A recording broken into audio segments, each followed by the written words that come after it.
Good morning बेटा, कैसे हो? तो चलिए हम लोग अपने टॉपिक को आगे कंटिन्यू करते हैं।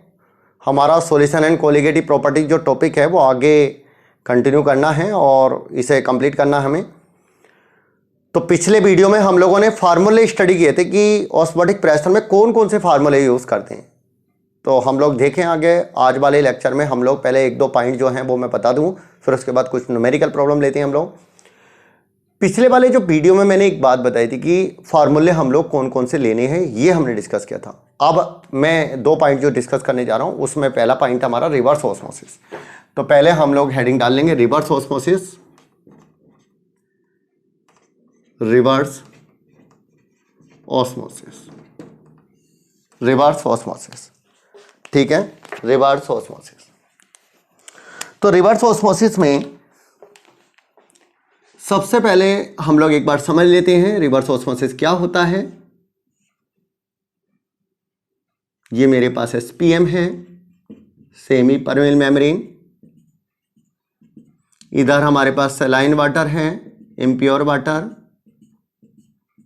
और इधर प्योर वाटर है, प्योर सॉल्वेंट, प्योर सॉल्वेंट। और इधर है हमारे पास इम्प्योर वाटर और सलाइन वाटर, ठीक है, बिल्कुल। अब हम लोग ध्यान देंगे, हमने क्या करा, इधर की तरफ ये हमारे पिस्टन लगा हुआ है। अब हमने क्या करा, यहां पर यहां पाई से ज्यादा प्रेशर अप्लाई करना शुरू किया। Pressure is greater then osmotic pressure, मतलब ऑस्मोटिक प्रेशर से ज्यादा प्रेशर लगा दीजिए आप इस पर। तो होगा क्या, ऑस्मोटिक प्रेशर से अगर ज्यादा प्रेशर हम सॉल्यूशन साइड में लगा देंगे तो इन दैट केस कि अपन जो सॉल्वेंट है, जो लिक्विड है, जो वाटर है, जो प्योर सॉल्वेंट है, वो अपन एसपीएम में से पास ऑन होने लगेगा और वो प्योर सॉल्वेंट की तरफ आने लगेगा। यानी कि जनरली अपन, तुम्हें पता ही है कि जब हमने ऑस्मोटिक प्रेशर डिस्कस किया था तो क्या बताया था कि प्योर सॉल्वेंट ही अपन एसपीएम में से पास ऑन होकर के सॉल्यूशन साइड में स्पॉन्टेनियसली अपने आप आने लगता है। बट हमने यहां पर प्रेशर ऑस्मोटिक प्रेशर से ज्यादा किया है इन दैट केस कि यहां पर जो सॉल्वेंट होगा वो हमारे पास सॉल्वेंट साइड, जो हमारे पास इम्प्योर वाटर है, सलाइन वाटर है, उसमें से प्योर सॉल्वेंट की ओर आना शुरू कर देगा। इस प्रोसेस को हम लोग क्या बोलेंगे, just opposite of osmosis process, यानी कि रिवर्स ऑस्मोसिस। तो लिख सकते हैं, if pressure applied on solution side is more than osmotic pressure, then the pure solvent, bracket में लिख देना बेटा water, starts to flow from solution to pure solvent, pure solvent, ठीक है, प्योर सॉल्वेंट, यानी कि प्योर सॉल्वेंट की तरफ आना शुरू कर देगा। सॉल्यूशन में से जो भी प्योर अपन पे, यानी कि सॉल्यूशन में जो भी प्रेजेंट हमारे पास सॉल्वेंट है, वाटर है, वो हमारे पास प्योर सॉल्वेंट की तरफ आने लगा। रिवर्स ऑस्मोसिस बहुत ही इंपॉर्टेंट यूज होने वाला फिनोमिना है जो हम लोग डेली लाइफ में देखते हैं। तुम्हें पता है कि हम लोग प्यूरिफिकेशन के लिए घर पे जो है वाटर को अगर प्यूरिफाई करना है तो हम लोग रिवर्स ऑस्मोसिस को यूज करते हैं। तुमने ये बात घर पे देखी है कि हमारे यहाँ पर आरओ लगा रहता है। उस आरओ का मेन पर्पज यही है कि जो भी इम्प्योर वाटर होता है, जो इम्प्योरिटीज होती हैं, उन्हें वो प्योर वाटर में कन्वर्ट कर देता, मतलब उसे छान देता, उसे अपन रिफाइन कर देता। कैसे कि उसमें से इम्प्योरिटीज़ को निकालता रहता है। उसमें जो मेम्ब्रेन है वो इम्प्योरिटी को अपन पे, यानी कि जो भी हमारे पास इम्प्योरिटी हैं उन्हें अलग करने में, सेपरेट करने में अपन हेल्प करती है, और इस तरीके से प्योर वाटर जो है हमारे पास में ऑब्टेन होता है। हम लोग इसे इंडस्ट्रियली भी अपन यूज़ कर सकते हैं, बड़े लेवल पर भी अपन यूज़ करते हैं। सलाइन वाटर जहाँ पर हमारे पास सी के आसपास वाले एरिया हैं, उसमें से समुद्री पानी जो होता है उसमें से भी हम लोग प्योर वाटर ऑब्टेन करने के लिए आरओ का यूज़ करते हैं, ठीक है ना। तो बहुत जगह यूज़ होगा बेटा। अब अपन नेक्स्ट वन एक और इंपॉर्टेंट पॉइंट में लेने जा रहा था जिसका मैं डिस्कशन कर रहा हूँ, वो है हमारे पास में कुछ एक दो डेफिनेशन और हैं जो अपन जनरली यूज़ करते हैं वहाँ पर ऑस्मोटिक प्रेशर वाली ही कोलिगेटिव प्रॉपर्टी में, तो उनको भी एक बार देख लीजिए। जैसे एक अपन हम लोग डिस्कस करते हैं, एक अपन यहाँ पर प्रॉपर्टी यूज करते हैं वो क्या है, एक है आइसोटोनिक सॉल्यूशन। यहां पर देखिए ये मैंने एक सॉल्यूशन लिया, सॉल्यूशन फर्स्ट और एक सॉल्यूशन सेकंड, ये मैंने ले लिया। यहां पर मैंने फटाफट इसे बना दिया डायग्राम को। ये हमारे पास लगे हुए पिस्टन। अब यहां पर सेकंड सॉल्यूशन है। अगर फर्स्ट सॉल्यूशन और सेकंड सॉल्यूशन दोनों का ऑस्मोटिक प्रेशर सेम है, then these two solution are known as isotonic solution. If osmotic pressure of first solution, first and second solution are equal, then these solution are known as isotonic solution. Isotonic, iso means same और tonic means osmotic pressure, isotonic solution। तो isotonic को मैंने लिख दिया pi1 is equal to pi2 और in other word I1 C1 RT बराबर I2 C2 RT। और अगर R और T सेम है, टेम्परेचर हमारे पास सेम है, R तो सेम होता ही है, तो I1 C1 बराबर I2 C2। और अगर हम इसी में एक बात याद रखेंगे, अगर हमारे पास में फर्स्ट सॉल्यूशन का ऑस्मोटिक प्रेशर, ये पिस्टन है, ध्यान रखें पिस्टन है, अगर फर्स्ट सॉल्यूशन का ऑस्मोटिक प्रेशर यहाँ pi1 ले लिया मैंने और यहाँ pi2 ले लिया, अगर pi1 की वैल्यू pi2 से ज़्यादा है then first solution is hypertonic, जिसका ज़्यादा होगा, और दूसरा सॉल्यूशन हाइपोटोनिक। तो लिख सकते हैं if pi1 is greater than pi2 then first solution is hypertonic solution and second solution is hypotonic solution. तो अपन को समझ आ जाएगा हाइपरटोनिक और हाइपोटोनिक क्या है। अगर एक सॉल्यूशन का ऑस्मोटिक प्रेशर दूसरे से ज़्यादा है तो जिसका ज़्यादा है वो अपन हाइपरटोनिक और जिसका कम है वो हाइपोटोनिक। तो बात समझ में आ गई। अगर दोनों बराबर हैं then it is known as isotonic. तो अपन इंपॉर्टेंट है बहुत ही, आइसोटोनिक को अपन ध्यान रखेंगे। आइसोटोनिक बहुत ही इंपॉर्टेंट क्राइटेरिया है हमारे पास, मैंने यहाँ पर लिख भी दिया, बहुत ही इंपॉर्टेंट है, क्वेश्चन भी आता है। चलिए अब अपन हाइपरटोनिक आइसोटोनिक तीनों चीज़ हमने डिस्कस कर दी हैं। आइसोटोनिक में ऑस्मोटिक प्रेशर इक्वल होता है और हाइपरटोनिक में एक का ज़्यादा होता है और हाइपोटोनिक में अपन एक का कम होता है। दूसरे के कंपैरिजन अगर करें तो हमने ये डिस्कस कर दिया। अब हमारे पास इसी पे कुछ न्यूमेरिकल क्वेश्चन ले लेते हैं जो हम लोग यहाँ पर डिस्कस करने जा रहे हैं। तो लिखेंगे एग्जाम्पल 1, लिखें the osmotic pressure, numerical question ले रहे हैं, of 0.1 molar urea solution at T kelvin is. बहुत ही इजी क्वेश्चन है, बहुत ही इजी। मतलब ये समझ लो कि ये मेंस और नीट लेवल का ही है, लेवल भी पता होना चाहिए क्वेश्चन का बिल्कुल। यहां पर मैंने ऑप्शन लिख दिए, बी ऑप्शन 0.2 RT, 0.3 RT और डी ऑप्शन 0.4 RT। तो अपन टिक कर देंगे फटाफट, बिल्कुल आसान है क्वेश्चन बहुत ही। अगर हमें ऑस्मोटिक प्रेशर निकालना है, अपन यूरिया सॉल्यूशन है तो यूरिया सॉल्यूशन में अपन जानना चाहिए, यूरिया का फार्मूला जानते हैं सब लोग। यूरिया हमारे पास जो होता है वो नॉन वोलेटाइल सॉल्यूट है, फार्मूला होता है NH2CO NH2 और इसका molecular mass, gram molecular mass 60 होता है। वैसे इसकी ज़रूरत हमें है नहीं क्वेश्चन में, फिर भी मैंने अपने जानकारी के लिए बता दिया है। अब हमें कंसंट्रेशन दी हुई है 0.1 मोलर, तो पाई बराबर क्या फार्मूला लगाएंगे, CRT। यूरिया डिसोसिएट नहीं होता है, जो अपन ग्लूकोज, फ्रक्टोज, सुक्रोज, यूरिया इन सब के लिए आई की वैल्यू क्या लेंगे बेटा, 1 लेंगे। तो पाई बराबर ICRT में आई की वैल्यू 1 रख दी हमने, तो CRT में कन्वर्ट हो गया, C की वैल्यू 1 रख दी, 0.1 रख दी, R और T 0.1 RT, यानी कि राइट आंसर हमारा यही हो जाएगा। हम टिक कर देंगे और इस तरीके से अपन ऑस्मोटिक प्रेशर निकाल लिए। तो हमारा पहला क्वेश्चन हो चुका है, बहुत ही इजी था, मेंस लेवल का बोल सकते हैं। टेम्परेचर अगर गिवन है तो T की वैल्यू रख देंगे, R की वैल्यू हमें 0.0821 लेनी है। क्लियर, अपन को ATM में कैलकुलेट करेंगे। क्लियर हो जाए?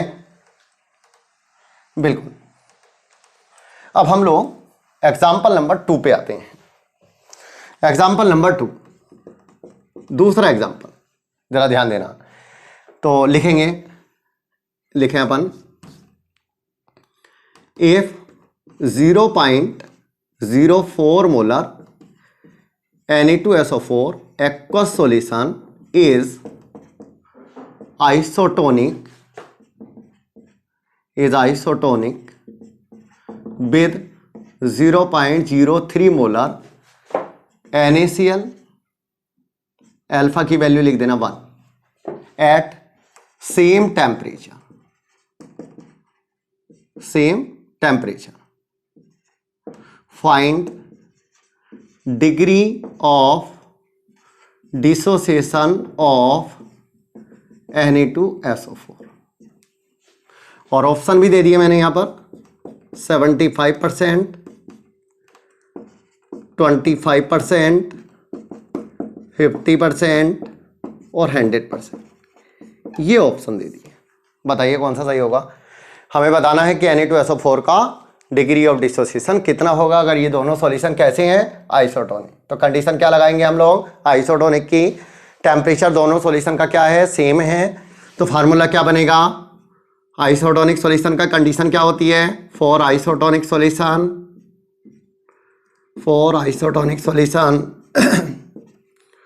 π1 इज इक्वल टू π2।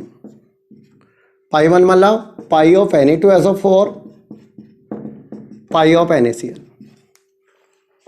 ये अपन आंसर लिखने के लिए हम लोग जा रहे हैं अब। तो क्या हम लोग सेम टेम्परेचर पर I1C1 बराबर I2C2 लगा दें? पहले I1 निकाल लीजिए Na2SO4 के लिए, 1 + 3 - 1 इंटू अल्फा, 1 + 2 अल्फा। क्यों है? क्योंकि इसमें अपन कितने आयन होंगे? 3 आयन होंगे। 2Na plus sulphate 2 + 1 3। तो n की वैल्यू 3 हो जाएगी हमारे पास। तो ये आ जाएगा हमारे पास 1 + 2 अल्फा इंटू कंसनट्रेशन 0.04। NaCl का क्या होगा? NaCl में कितने आयन हैं? Na+ और Cl- I हो जाएगा 2 - 1 इंटू अल्फा। अल्फा की वैल्यू हो गई 1, तो ये 1 आ जाएगा 2.03। तो यहाँ से 1 + 2 अल्फा इज इक्वल टू हो गया 6/4। 2 अल्फा बराबर हो गया, ये 3/2 है, -1 गया 1/2। Alpha is equal to 1/4, percentage alpha is equal to 25%। तो अपन आंसर टिक कर देंगे। B answer is the right answer. यहाँ पर बस ध्यान देना था आई में, आई अपन ध्यान रखें, यहाँ पर आई को अपन ध्यान रखेंगे। आई निकालने के लिए नंबर ऑफ आयंस पता है हमें 3 है, और यहाँ पर आई की वैल्यू निकालने के लिए नंबर ऑफ आयन 2 लेने हैं। अल्फा की वैल्यू 1 है, फार्मूले में रख दी वैल्यू हमने, और टेम्परेचर सेम था तो RT कट जाएगा दोनों तरफ। इस तरीके से हम लोग कैलकुलेट कर सकते हैं। तो ये बात हमें समझ में आ गई होगी अच्छे से। चलिए अपन अच्छे से सोल्व कर लीजिए इसे।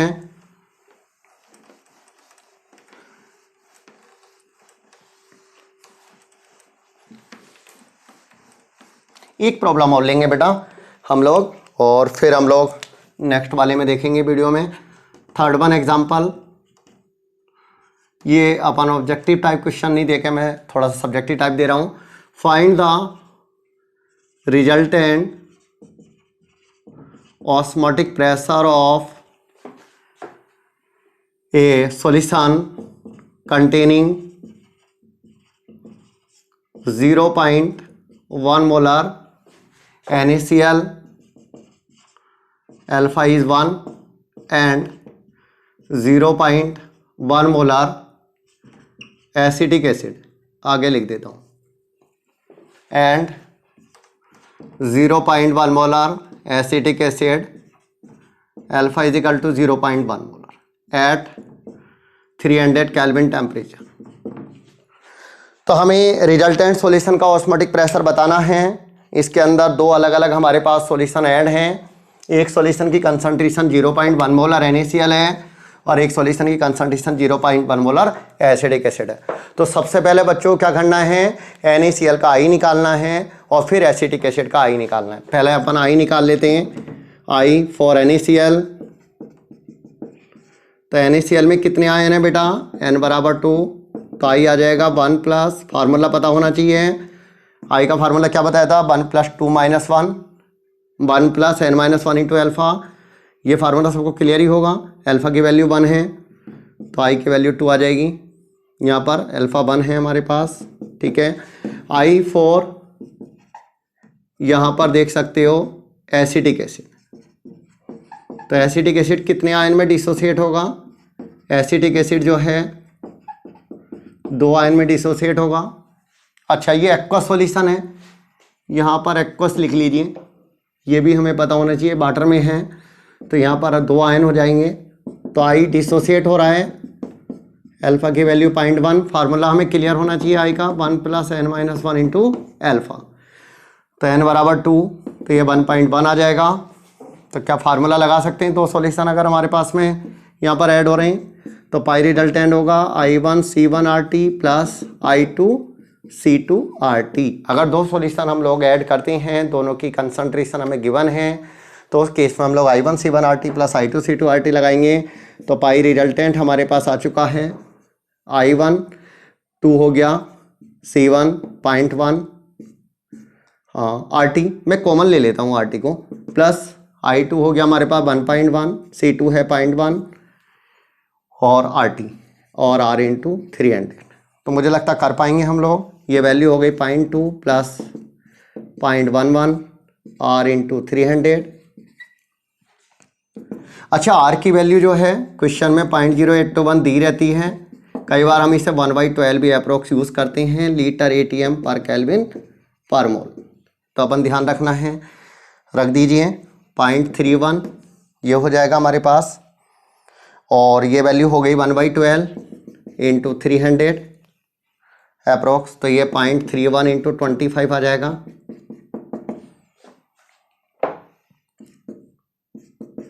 ये आ गया 7.75 ATM, ठीक है बेटा। तो राइट आंसर क्या रहेगा इसका पाई हो गया रिजल्टेंट सॉल्यूशन का 7.75 ATM। तो ये राइट आंसर है हमारा, टिक कर लेंगे हम लोग। और अपन इसी तरीके से कनेक्ट रहिए। मैं एक बार सभी बच्चों को बता दूं, वीडियोस को अच्छे से देखें, पूरा देखें, वीडियो को बीच में नहीं छोड़ा करें, इस बात का ध्यान दें, पूरा सीखें इनसे, मेहनत लगती है इनमें बनाने में। और चैनल को शिव के चौहान SKC सर के नाम से सब्सक्राइब करें और वीडियोस को लाइक और शेयर भी ज़रूर करें। सभी लोग फ़ायदा उठाएं, पढ़ाई को कंटिन्यू करें, ये तुम्हारे बहुत काम के हैं। तुम लोग अच्छे से अपने एग्ज़ाम में जो भी नीट है, मेंस है, एडवांस है, उनमें सेलेक्ट हो जाओ। मैं ऐसी विशेष करूँगा, अच्छे से पढ़ें। थैंक यू बेटा।